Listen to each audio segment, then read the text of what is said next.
गरीब माँ बाप की बेटी। मनोहर एक गरीब मांझी था जो नाव खेवकर 2 पैसे कमाता तो कहीं जाकर उसके बाल बच्चों का पेट भर पाता।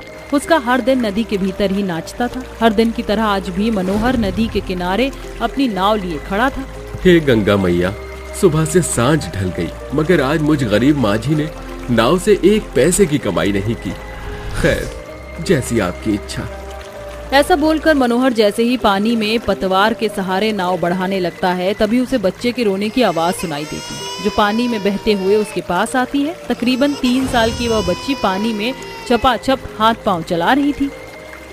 हे गंगा मैया, ये इतनी मासूम बच्ची को पानी में किसने बहा दिया? ये बच्ची तो रोई जा रही है। लगता है इसे भूख लगी है। मैं इसे यहाँ अकेले छोड़कर नहीं जा सकता।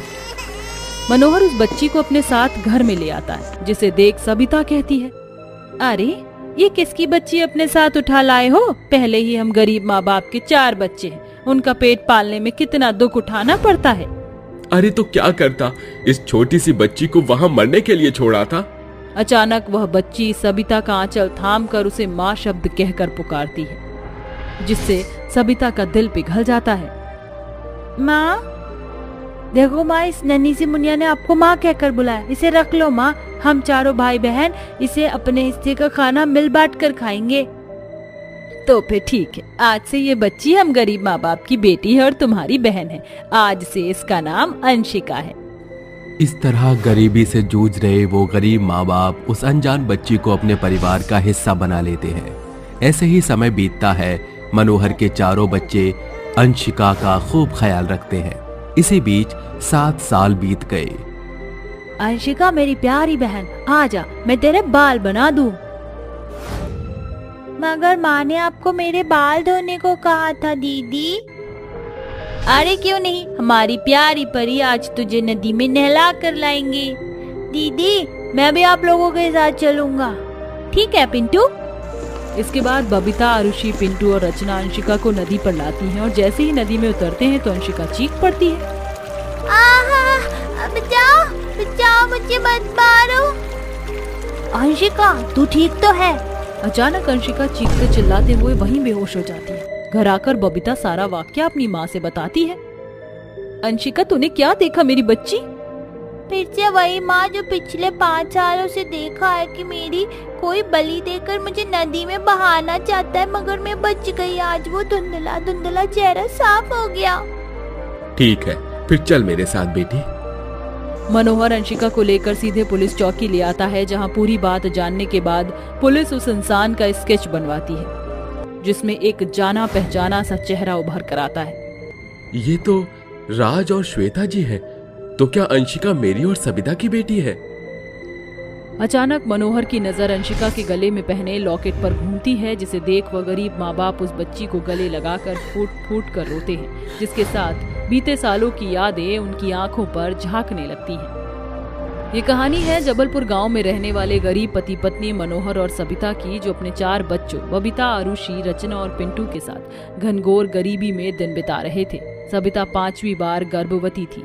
खाने के अभाव से उसका चेहरा एकदम पीला पड़ चुका था, मानो शरीर पर उबटन चढ़ा हुआ हो। माँ। अरे क्या हुआ सविता, तू ठीक तो है? अजी, मुझे प्रसव पीड़ा शुरू हो गया है। मंदा मौसी को बुला लाओ। मैं बुला कर लाती हूँ। बबीता भागकर गांव में रहने वाली मंदा जो कि एक दाई थी उसे बुला लाती है। कुछ देर बाद सबिता एक और बेटी को जन्म देती है जिसे देखते ही उनके मन में बंधी बेटे की अभिलाषा की कड़ी टूट जाती है। हे राम, पहले ही हम गरीब माँ बाप के पास 3 बेटियां हैं, अब एक और जन्म गई। सोचा था एक और बेटा हो जाएगा तो मेरे 2 कंधे हो जाएंगे, मगर सारा सोच खाक हो गया।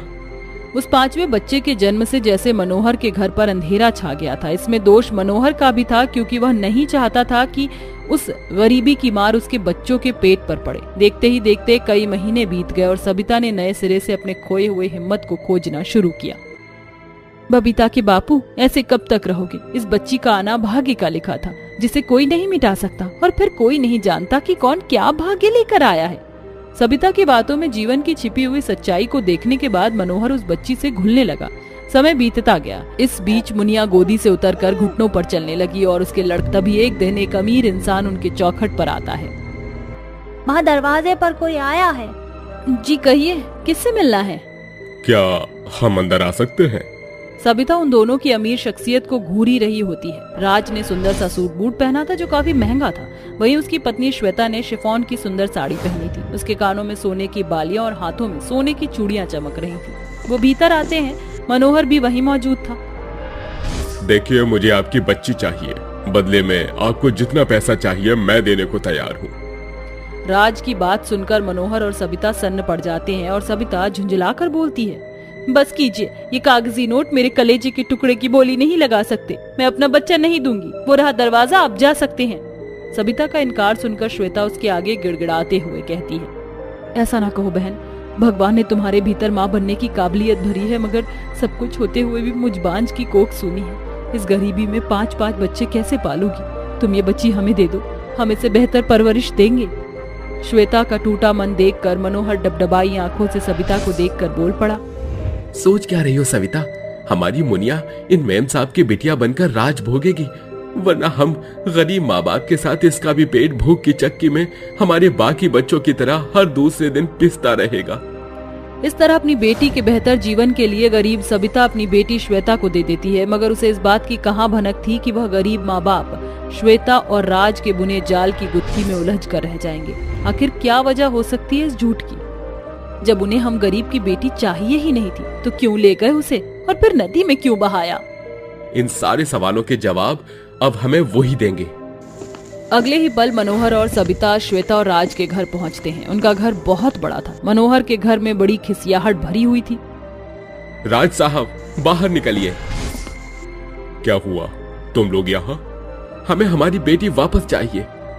मनोहर को अपनी बेटी वापस मांगता देखकर राज और श्वेता का चेहरा डर से भर जाता है और उनके लफ्ज लड़खड़ाने लगते हैं। वो यहाँ नहीं है। होगी भी कैसे, क्योंकि तुम दोनों मियाँ बीवी ने मिलकर हमारी बेटी को पानी में बहा दिया ताकि वो डूब कर मर जाए। भले तुम बड़े लोग हो साहब, मगर कानून के हाथ तुमसे भी बड़े हैं। हम तुम्हें बख्शेंगे नहीं। ये सुनकर श्वेता फूट फूट कर रोते हुए बोलती है, हमने ये सब कुछ अपने बच्चे को बचाने के लिए किया था। हाँ, मैंने झूठ बोला था कि मैं बांझ हूँ, और ये झूठ सिर्फ अपने बच्चे को बचाने के लिए बोला था। मैं और राज बहुत खुश थे जब मेरे बेटे ने जन्म लिया, मगर डॉक्टर का कहना था कि वो ज्यादा दिन नहीं जिएगा। हमने हर हॉस्पिटल के चक्कर काटे, मगर कहीं से कोई नतीजा ना निकला। फिर हमने अपने बच्चे को बचाने के लिए बाबा का सहारा लिया।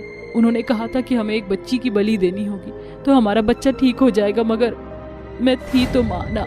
मैंने मुनिया को पानी में बहा दिया ताकि वह डूबकर मर जाए और बलि की विधि हो जाए, और मेरे हाथ एक नन्ही बच्ची के खून से ना सने, मगर मेरा बच्चा नहीं रहा। उस गरीब माँ बाप की बेटी को गोद लेने के पीछे छुपा कारण जानकर सबिता और मनोहर के पैरों तले जमीन ही खिसक जाती है, और सबिता कहती है, जी तो करता है कि तुम्हारे फरेब के लिए तुम्हें पुलिस के हवाले कर दूं, मगर तरस आ रहा है। तुम दोनों ने इंसानियत की शर्मसार कर दिया है, मगर शायद ये सीख थी कि कोई गरीब किसी अमीर को अपना बच्चा नहीं देगा। सबिता अपने फटकार भरे शब्दों से श्वेता और राज को आईना दिखा देती है। अपनी बेटी के साथ हुए ऐसे हादसे के बाद मनोहर एड़ी चोटी का जोर लगाकर कड़ी कठोर मेहनत करके अपने घर चलता है। साथ ही अपने बेटे और बेटियों की हर अभिलाषा पूरा करता है। वहीं राज और श्वेता को अपने किए की करनी अपना बच्चा खोकर चुकाना पड़ता है, क्योंकि भगवान की लाठी में आवाज नहीं होती। सोफे पर बैठी सुधा देवी अपनी बहू पर चीख चिल्ला रही थी, अरे ओ मेरी काम काजी बहू, आज की तारीख में मुझे चाय मिलेगी, अब एक घूंट चाय के लिए भी तरस आएगी। बस लाई माँ जी। कुमकुम जल्दी से अपनी सास को चाय परोसती है। ये लीजिए माँ जी आपकी चाय। अरे ओ नजर बट्टू, कितनी बार कहा है ना तुझसे कि अपना काला तोबड़ा लेकर मेरे सामने मत आया कर। जब से ब्याह कर आई है मेरे घर में अंधेरा छा गया है। मेरे घर के तो भाग्य ही फूट गए जो मेरा बेटा तुझ जैसी बांझ के पीछे लट्टू होकर तुझसे शादी कर ली, वरना मेरा बस चलता तो मैं तुझ जैसी नजर बट्टू निखट्टू को अपनी बहू कभी नहीं बनने देती। अपनी सास के मुंह से बांझ होने का ताना सुनकर कुमकुम मन ही मन खुद को कोस रही थी। उसका तो बस यही मन कर रहा था कि वह जमीन में गड़ जाए, क्योंकि एक औरत के लिए बांझ होने की खामी सबसे बड़ी होती है। शोरगुल सुनकर ससुर हॉल से बाहर आता है। अरे ये कैसी खटपट है?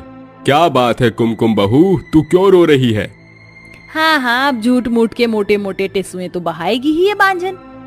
बस करो सुधा, एक औरत होकर जहाँ तुम्हें बहू का दुख बांटना चाहिए, मगर तुम तो रात दिन बांझ बांझ बोलकर बेचारी बहू का दुख बढ़ाती हो। ससुर जी, इसमें माँ जी का कोई दोष नहीं। मेरे बांझपन का दीमक इस घर की खुशियाँ खाए बैठा है। अरे बंद करिए नाटकबाजी, नजर बट्टू कहीं की। कोई जरूरत नहीं है मेरे आगे ज्यादा सती सावित्री का ढोंग दिखाने की, बांझन कहीं की। सुधा गुस्से से पैर धमकती हुई कमरे में चली जाती है, जहाँ कुमकुम के ससुर देवानंद एक नेक दिल इंसान थे। वहीं सुधा कुमकुम के प्रति स्वभाव से बहुत सख्त थी, जिसका शुरुआती कारण कुमकुम का काला रंग था, जो उसे हमेशा खटकता था, और वह रंजिशें बीतते सालों के साथ और गहरी होती चली गईं, जिसका कारण शादी के 5 सालों बाद भी कुमकुम के कोख का सूखापन था। एक दिन सुधा की पड़ोसन नंदा उसके पास आती है। अरे ये ले सुधा, मिठाई खा, मेरे घर पोता हुआ है, मगर तेरा मुंह क्यों उतरा है? अरे अब सभी के घर बच्चे की बधाइयां बज रही हैं, बस एक मेरा ही घर आंगन सूना पड़ा है। अरे तो क्या ढो रही है इस बांझ को अपने घर में? हर्ष की जवानी में घुन थोड़ी लगी है, उसकी दूसरी शादी करके ले आ। जब सौतन आकर सीने पर मूंग दलेगी तो खुद भाग जाएगी ये। अच्छा चलती हूँ।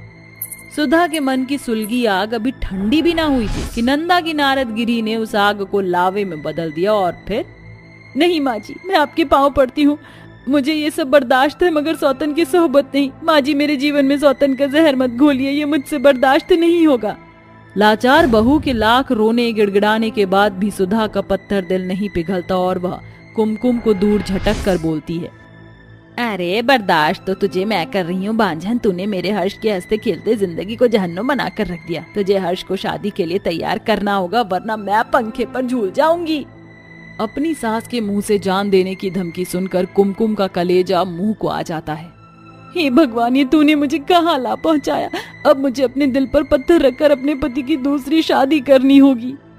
उस रात जब हर्ष घर आता है तो कुमकुम उसके सामने दूसरी शादी का जिक्र छेड़ती है।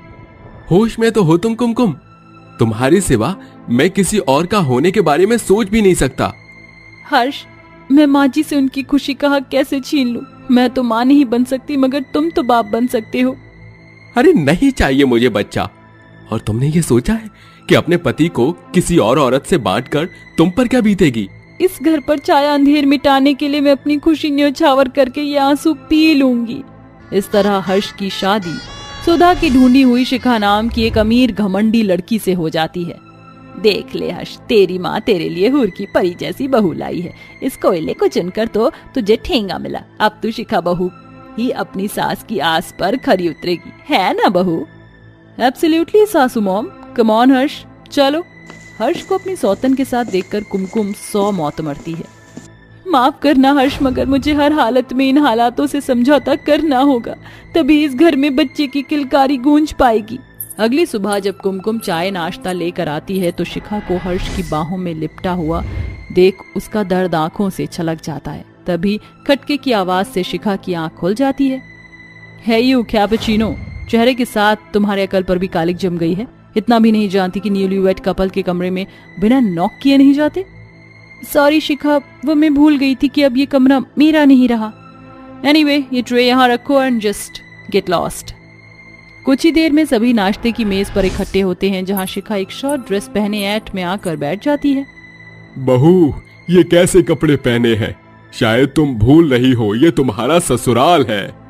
अपने ससुर को खुद पर चीखता देखकर शिखा उसे उंगली दिखाकर बोलती है। सुनो ससुर जी, शायद आपको पता नहीं है शिखा क्या चीज है। मैं मूडी फूडी और मनमोहजी हूँ।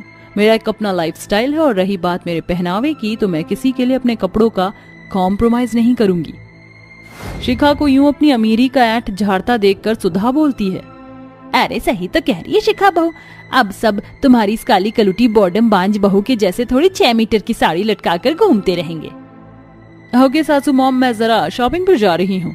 ऐसे ही दिन बीतते जाते हैं, जहाँ सुधा शिखा से बच्चे की आस लगाए बैठी थी, वहीं शिखा अपने महंगे शौक पूरे करने में मलंग थी। कभी शॉपिंग, तो कभी किटी पार्टी, तो कभी क्लब। तभी एक शाम शिखा गुनगुनाते हुए घर आती है। तुले याद मैनू गोल्डन झुमके, मैं कन्ना विच पावा चुम चुम के, मन जावे मैनू शॉपिंग करा दे। अरे अरे शिखा बहू, शॉपिंग के पीछे पैसे पानी की तरह बहाना तो कोई तुझसे सीखे। ऐसे पैसे खर्चना सही नहीं। सासू माँ, ये पैसे मेरे हैं, मैं चाहे इसे गंगा में बहाऊं या शॉपिंग पर उड़ाऊं। आपके दिल में दर्द क्यों उठ रहा है? वैसे भी मेरे लिए पैसे सिर्फ हाथों का मैल है। मगर बहू, अगर तू इन्हीं सब में उलझी रहेगी तो कैसे बनूंगी मैं दादी? लगता है तेरे लटकों झटकों में दम नहीं है, इसलिए तेरे पांव भारी नहीं हुए। देखिए माँ जी, ये आपका दौर नहीं रहा जहाँ हर साल बच्चा पैदा होता था, और कौन सा मेरी उम्र भागी जा रही है। मगर तेरी सास की उम्र की सीमा है बहू, मैं नहीं चाहती कि मेरे अरमान धरे के धरे रह जाएं। शिखा अपनी साथ सुधा की बगैर सुने चली जाती है। यूं ही दिन बीतते जाते हैं। इस बीच सुधा बच्चे की सोब में बीमार रहने लगती है और कुमकुम दिन का चैन और रातों की नींद गवाकर सुधा की सेवा करती है। माँ जी, आप चिंता मत कीजिए, देखना बहुत जल्द इस घर में भी बच्चे की धूम मचेगी। अफसोस कि वो दिन कभी नहीं आएगा मेरी ब्लैक मैजिक मुंगेरल, क्योंकि अब मैं बार बार बच्चा बच्चा सुनकर बोर हो गई हूँ, इसलिए अब मैं जा रही हूँ। नहीं नहीं शिखा, यूं सासू माँ के अरमानों पर पानी फेर कर ना जाओ। जाने दे उसे कुमकुम बहू, अब मुझे बच्चा नहीं सिर्फ तू चाहिए बहू। तू एक अच्छी बहू और बीवी है, तो क्या हुआ जो तू मां नहीं बन पाई? मैंने तुझ पर बहुत जुल्म ढाए हैं, अब और नहीं। आखिर में शिखा वहां से चली जाती है। तभी कुमकुम चक्कर खाकर गिर जाती है। सभी कुमकुम को लेकर भागे भागे अस्पताल जाते हैं। डॉक्टर साहब, कैसी है मेरी कुमकुम? बधाई हो सुधा जी, आपकी बहू माँ बनने वाली है। मगर आपने तो कहा था कि मेरी बहू कभी माँ नहीं बन सकती।